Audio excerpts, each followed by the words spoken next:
নমস্কার বন্ধুরা, নবদিগন্ত চ্যানেলের পক্ষ থেকে আপনাদের সকলকে জানাই স্বাগতম। তো বন্ধুরা, আপনাদের এখন আমি আবারও একটি গুরুত্বপূর্ণ আপডেট শেয়ার করতে চলেছি এই ভিডিওতে। তো এখন আমি আপনাদের জন্য যে আপডেটটি শেয়ার করতে চলেছি সেটি হচ্ছে প্রাথমিকের ওএমআর নষ্ট করে ফেলা। মূলত 2014 প্রাইমারি টেটের যে ওএমআর নষ্ট করে ফেলেছে প্রাইমারি বোর্ড, তারই মাসুল কিন্তু এবার দিতে হতে চলেছে 60,000 ইন সার্ভিস প্রাইমারি টিচারকে। তো আপনাদের সাথে বিস্তারিত এই ভিডিওতে জানাবো যে ঠিক কী হতে চলেছে এবং এই ওএমআর নষ্ট প্রসঙ্গে চেয়ারম্যান কি মন্তব্য করেছেন সেটাও কিন্তু আপনাদের শোনাবো। তো আপনারা সম্পূর্ণ ভিডিওটি স্কিপ না করে প্রথম থেকে শেষ পর্যন্ত দেখতে থাকুন এবং যারা প্রথমবার চ্যানেলটি ভিজিট করছেন আপনারা অবশ্যই কিন্তু চ্যানেলটিকে সাবস্ক্রাইব করে নেবেন এই ধরনের আপডেট সবার আগে সবার প্রথমে পাওয়ার জন্য। তো চলুন আমরা দেখে নিই যে ঠিক ওএমআর নষ্ট প্রসঙ্গে কী তথ্য উঠে আসছে। তো বন্ধুরা, আপনারা সকলেই জানেন 2014 প্রাইমারি টেটের কোনো ওএমআর সিট নাই প্রাইমারি বোর্ডের কাছে।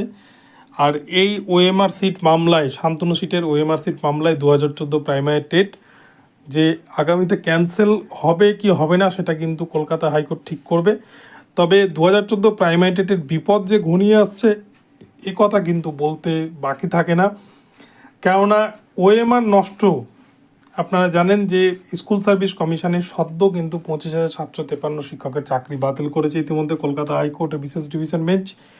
তো সেক্ষেত্রে স্কুল সার্ভিস কমিশনের যিনি চেয়ারম্যান সিদ্ধার্থ মজুমদার, তিনি কিন্তু নিজের মুখে স্বীকার করেছেন যে যদি অরিজিনাল ওএমআর সিট থাকতো তাদের কাছে তাহলে কিন্তু এই সমস্যাটাই আজকে তাদেরকে পড়তে হতো না। পুরো যে প্যানেল তৃণমূল সরকারের আমলে 2016 সালে এসএসসি নিয়োগে যে পুরো প্যানেল, এই প্যানেলটা কিন্তু বেঁচে যেত। এখানটায় যারা দুর্নীতি করে চাকরি পেয়েছে শুধু তাদের চাকরিটাই বাতিল হতো, এমনটা বলছেন খোদ স্কুল সার্ভিস কমিশনের চেয়ারম্যান সিদ্ধার্থ মজুমদার মহাশয়। এবং সিদ্ধার্থ মজুমদার মহাশয় তিনি অন ক্যামেরার সামনে কিন্তু এটাও বলেছেন যে যে কোনো চাকরির পরীক্ষার ওএমআর সিট সংরক্ষণ করে রাখার নিয়ম অন্তত 10 বছর, কম করেও 10 বছর কিন্তু সেটিকে সংরক্ষণ করে রাখতে হয়, কিন্তু সেটাকে কিন্তু জায়গার অভাবে নষ্ট করে ফেলতে হয়েছে এসএসসিকে, এমনটাই তারা জানিয়েছেন। তো সেক্ষেত্রে জায়গার অভাবে নষ্ট করা হলেও সেক্ষেত্রে কিন্তু যদি ফুটপ্রিন্ট রাখা হতো সেই ফুটপ্রিন্টের মাধ্যমেই কিন্তু চিহ্নিতকরণ সম্ভব হতো, কিন্তু ফুটপ্রিন্ট রাখতে কোনো জায়গার প্রয়োজন হয় না, সেক্ষেত্রে কিন্তু হার্ডওয়্যারে লোড করে রাখা যায়। আর ঠিক এই জায়গাতেই কিন্তু স্কুল সার্ভিস কমিশন পুরোটা ফেঁসে গিয়েছে, যার জন্য কিন্তু কলকাতা হাইকোর্ট পুরো প্যানেল বাতিল করেছে। তো আপনাদেরকে শোনাবো যে স্কুল সার্ভিস কমিশনের চেয়ারম্যান সিদ্ধার্থ মজুমদার কী বলেছেন, আপনারা শুনুন।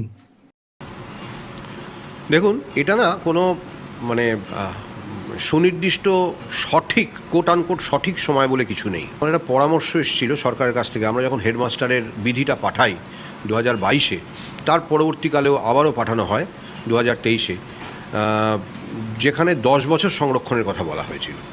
এখন গোলযোগ 10 বছর পরেও হতে পারে, তবে সম্ভাবনা অবশ্যই কমে যায়। তবে এটাও ঠিক যে যেখানে আমাদের 23 লক্ষ ধরা যাক, যদি একটা পরীক্ষা যেখানে 23 লক্ষ, এবারে পরীক্ষা হলে 30 লক্ষ যদি পরীক্ষার্থী হন, 30 লক্ষ ওএমআর 10 বছর ধরে রাখা, পরবর্তীকালে ওই 10 বছরের মধ্যে আরও দুটো হয়তো পরীক্ষা হয়, 90 লক্ষ 1 কোটি ওএমআর রাখা, এটা বোধহয় ফিজিবল নয়। তো বন্ধুরা, আপনারা শুনলেন এসএসসির চাকরি বাতিলের পর খোদ স্কুল সার্ভিস কমিশনের চেয়ারম্যান তিনি কিন্তু নিজে আক্ষেপ করে বলেছেন যে তারা ওএমআরগুলোকে নষ্ট করে ফেলে তারাই কিন্তু পরবর্তীতে বিপদে পড়েছে। তো এক্ষেত্রে কিন্তু প্রাথমিকের ক্ষেত্রেও আপনারা জানেন যে মাত্র একটা রিক্রুটমেন্ট প্রক্রিয়া চলার 2016 সালে রিক্রুটমেন্ট হয়, যেটা কমপ্লিট হতে কিন্তু 2017 সাল হয়ে গিয়েছিল, যে 2014 প্রাইমারি টেটের ওপর 42,949 রিক্রুটমেন্ট, এবং সেই রিক্রুটমেন্ট শেষ হওয়ার মাত্র কয়েক মাস, 1 বছরও পূর্ণ হওয়ার আগেই 2018 সালের দিকেই কিন্তু পুরো যে 22 লক্ষ ওএমআর, যেটা 268 কুইন্টাল ওএমআর, সেগুলোকে কিন্তু ওড়িশা বালাসোর শহরে নষ্ট করে ফেলে প্রাথমিক শিক্ষা পর্ষদ। সিবিআইয়ের চার্জশিটে কিন্তু এমনটাই চাঞ্চল্যকর তথ্য মিলেছে। তো এক্ষেত্রে আপনাদের বলবো, সিবিআইয়ের তথ্য অনুযায়ী বিচারপতি রাজাশেখর মান্থা তিনি কিন্তু বেশ কিছু প্রশ্ন রেখেছেন প্রাইমারি বোর্ডের উদ্দেশ্যে, এবং এই ওএমআর সংক্রান্ত বিষয়ে বিচারপতিরা কিন্তু একটা বিষয় পরিষ্কার বলেছেন যে ওএমআর আপনার কাছে নেই, ঠিক আছে মেনে নিলাম, জায়গার অভাবে ওএমআর নষ্ট করা হয়েছে, কিন্তু ওএমআরের তো ফুটপ্রিন্ট একটা থাকার কথা, একটা তো ডকুমেন্টস পর্ষদের কাছে বা রিক্রুটমেন্ট যে অথরিটি তাদের কাছে তো একটা ডকুমেন্টস থাকবে, সেই ডকুমেন্টসটা না থাকলে তারা কিসের ভিত্তিতে ক্যান্ডিডেটদেরকে নিয়োগ দিল। কেননা আপনারা জানেন 2018 সালে ওএমআর নষ্টর পরেও 2014 প্রাইমারি টেট থেকে কিন্তু 16,500 রিক্রুটমেন্ট করায়, যেটা 2020 সালে যার নোটিফিকেশন ছিল, কিন্তু রিক্রুটমেন্ট হয় 2021 সালে। তাহলে 2018 সালে সমস্ত ওএমআর পুড়িয়ে দিল 2014 প্রাইমারি টেটের, অথচ তারপরেও দেখা যাচ্ছে তার 2 বছর পরে অদ্ভুতভাবে কিন্তু 16,500 রিক্রুটমেন্ট হচ্ছে। এবং শুধু তাই নয়, আবারও কিন্তু 2014 টেট থেকে 9,533 প্যানেলে চাকরি পেল। তো যেখানে ওএমআরই নেই সেখানে কিসের ভিত্তিতে প্রাইমারি বোর্ড মূল্যায়ন করছে, এটা কিন্তু একটা বড় বিষয় থেকে যাচ্ছে। এবং শুধু তাই নয়, ওএমআর নেই, তারপরে প্রশ্নভুল থেকে দেখা গিয়েছে 16,500-তে অনেকে চাকরি পেয়ে গেল। 16,500 রিক্রুটমেন্ট হচ্ছে 2021 সালে, অথচ 2018 সালে ওএমআর যখন নষ্ট করে ফেলা হলো, তখন কি করে 2020 সালে এসে যারা প্রশ্নভুল থেকে চাকরি পেলেন তারা কি করে চাকরি পেলেন, প্রশ্ন কিন্তু অনেকটাই উঠে আসছে। এবং যার ফলে কিন্তু আগামীতে হয়তো স্কুল সার্ভিস কমিশনের মতো অবস্থা কিন্তু প্রাইমারি বোর্ডেরও হতে চলেছে। প্রাইমারি বোর্ডকেও হয়তো এই জন্য আফসোস করতে হবে। এবং শুধু তাই নয়, এসএসসির ভুলে যেমন আজকে যোগ্য ক্যান্ডিডেটরা চোখের জল ফেলছে, প্রাইমারির বোর্ডের এই যে ভুল, প্রাইমারি বোর্ড যে যোগ্যদের সাথে অযোগ্যদেরকে মিলিয়ে ফেলছে, অযোগ্যদেরকে আড়াল করার জন্যই কিন্তু এখানে যোগ্য যে সমস্ত ক্যান্ডিডেট যারা নিজের যোগ্যতায় চাকরি পেয়েছিলেন তাদেরকে হয়তো আগামীতে সমস্যায় পড়তে হতে পারে। এবং সমস্ত যে ওএমআর সিটকে পোড়ানো হয়েছে তার যে ফুটপ্রিন্ট রাখাই নেই প্রাইমারি বোর্ড, তার কিন্তু উদ্দেশ্য একটাই হতে পারে। ঠিক এসএসসি যেমন সমস্ত তথ্য প্রমাণকে লোপাট করতে চেয়েছিল, তারা দুর্নীতিকে আড়াল করতে চেয়েছিল, প্রাইমারির ক্ষেত্রেও যে হাজার হাজার অযোগ্য ক্যান্ডিডেটকে নিয়োগ করা হয়েছে, সেক্ষেত্রে কিন্তু প্রাইমারির ক্ষেত্রেও সমস্ত তথ্য প্রমাণকে লোপাট করার জন্য এবং অযোগ্যদেরকে টাকার বিনিময়ে চাকরি পাইয়ে দেওয়ার জন্যই কিন্তু এই বিষয়টা হয়েছে। তো আগামীতে কলকাতা হাইকোর্টে কোর্ট খোলার পর বিচারপতি রাজাশেখর মান্থার এজলাসে ভয়ঙ্কর খেলা হতে চলেছে কিন্তু শান্তনু সিটের ওএমআর মামলায়।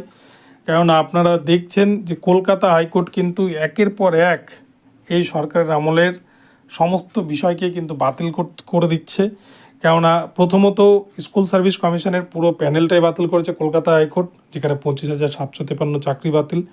তার আগে প্রাক্তন বিচারপতি অভিজিৎ গঙ্গোপাধ্যায় 32,000-এর নন 10 প্যানেলকে বাতিল করেছিলেন, যেটা মূলত 2014 টেট থেকে হয়েছিল, যেটা মামলা এখনও ডিভিশন বেঞ্চে পেন্ডিং রয়েছে। এবং তাছাড়াও আপনারা দেখেছেন কয়েকদিন আগেই কিন্তু বিচারপতি রাজাশেখর মান্থা এবং বিচারপতি তপব্রত চক্রবর্তীর বেঞ্চ, তারা কিন্তু ওবিসি সার্টিফিকেট, যেগুলো 2011 সালের পর থেকে ইস্যু করা হয়েছে কয়েকটা ক্যাটাগরির ক্ষেত্রে, প্রায় 5 লক্ষ মতো ওবিসি সার্টিফিকেট, সেগুলো কিন্তু বাতিল করে দিয়েছে। তো আপনারা দেখছেন একের পর এক কিন্তু রায় সরকারের বিরুদ্ধে যাচ্ছে। তো খুব স্বাভাবিকভাবে কিন্তু এই একটা বিষয় সকলেরই মনে হতে পারে যে প্রাইমারির বিষয়টাও কিন্তু আগামীতে এসএসসির মতোই হয়তো হতে চলেছে। তো দেখা যাক কী হয় বিচারপতি রাজাশেখর মান্থার এজলাসে ওএমআর মামলায়। তো বন্ধুরা, ভিডিওটি ভালো লাগলে চ্যানেলটিকে সাবস্ক্রাইব করবেন এবং এই ধরনের আপডেট সবার আগে পাওয়ার জন্য আমার চ্যানেলটিকে ফলো করতে থাকুন। ধন্যবাদ সকলকে, সকলে ভালো থাকবেন। পরবর্তীতে আবার নতুন আপডেট নিয়ে আসবো, দেখা হচ্ছে পরবর্তী ভিডিওতে।